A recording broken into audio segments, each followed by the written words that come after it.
Hello hello ఓ తమ్మి అక్క చెల్లె అన్న కాక ఓ పెద్ద మనిషి అందరు మంచిగేనా?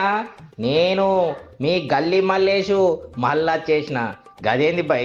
ఎలక్షన్ ఉంటేనే మేము యాదికి వస్తామా? ఏడవేనవు ఇంతకాలము అంటూ నన్ను ఆగం పట్టకుర్రి. ఏం చేస్తాం చెప్పుండ్రి. ఎన్నికల్లో గెలిచిన వాళ్ళేమో నాపత అయినరు, ఓడినెళ్ళు కాడికెళ్తేనేమో కస్సుమంటుర్రు. ఇక మనతన కాదులే అనుకొని జర్ర గమ్మునుంటి గంతే. ఇప్పుడు మళ్ళీ మున్సిపల్ ఎలక్షన్లు వచ్చినాయి. ఈసారి మీ ముచ్చటేందో తెలుసుకుందామని వచ్చినప్పు ఈ 10 రోజులు వత్తలే. మన లీడర్లు క్యాండిడేట్లు గల్లీ గల్లీ చక్కర్లు కొడుతున్నారు. వాళ్ళు చేసే పాగల్ పనులు మీకు చెప్పాలి కదా.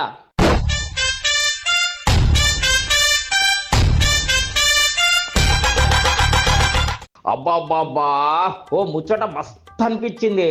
గది చెప్తామనే వచ్చిన. మన మల్లారెడ్డి సార్ ఎరికేనా? అరే గదే తమ్మి, పాలమ్మినా పూలమ్మినా కాలేజీలు కట్టినా సక్సెస్ అయినా ఆ గాయన్నే యాదికొచ్చినా అదే. గత సర్కార్లా మంత్రి పని చేసిండు. బీఆర్ఎస్ లీడర్ గా ఒక్క ఎలుగుడు ఎలుగలేదు పో. అబ్బా గా సార్ లెక్క ఎవ్వరు లేదనుకోర్రి. గింత పెద్ద వయసులో పోరగాన్ లెక్క ఓ మస్తు హుషారుగా ఉన్నాడు. సరే గట్ల చూడకుండ్రి. పైసలు ఎన్కేసిండు, భూములు కబ్జా పెట్టిండు అని గాయని సీఎం రేవంత్ అన్న మొదట్లో అరిగోస పెట్టిండు నిజమే. పాపం పెద్ద ఆయన తల చక్కర కొట్టి పరేషాన్ పరేషాన్ అయ్యే. కానీ గదంతా ఒడిసిన ముచ్చట.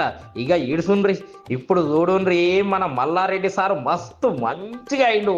కాలేజీ పోరగాన్ లెక్క మారి దుమ్ము లేపుతాడు పో.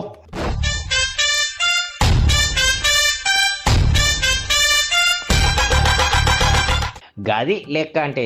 అరే నేతలు, జర మన మల్లారెడ్డి సార్ను చూసి నేర్చుకోర్రి జనాలకి ఎట్లా పోవాలనో అని. ఇవాడ నామినేషన్ల కథలు మస్తు షురు అయినాయి. గీడ మన సారేమో ప్రచారం షురు చేసిండ్రు. ఫస్ట్ రోజే స్టెప్పులు వేసిండు. ఇక ఏమేం చేస్తుండో ఏమో చూడాలి మరి. ఓ సారు మల్లారెడ్డి సారు, నువ్వు మస్తు సారు. గిట్లనే ఉండాలి, అందరినీ గిట్లనే కృషి చేయాలి. గిది ఈ అల్లటి ముచ్చట. మంచిగా ఉందా? యాదించుకోండి. గీ గల్లీ మల్లేష్ని మళ్ళీ కలుస్తా. అస్తా, బాయ్ బాయ్.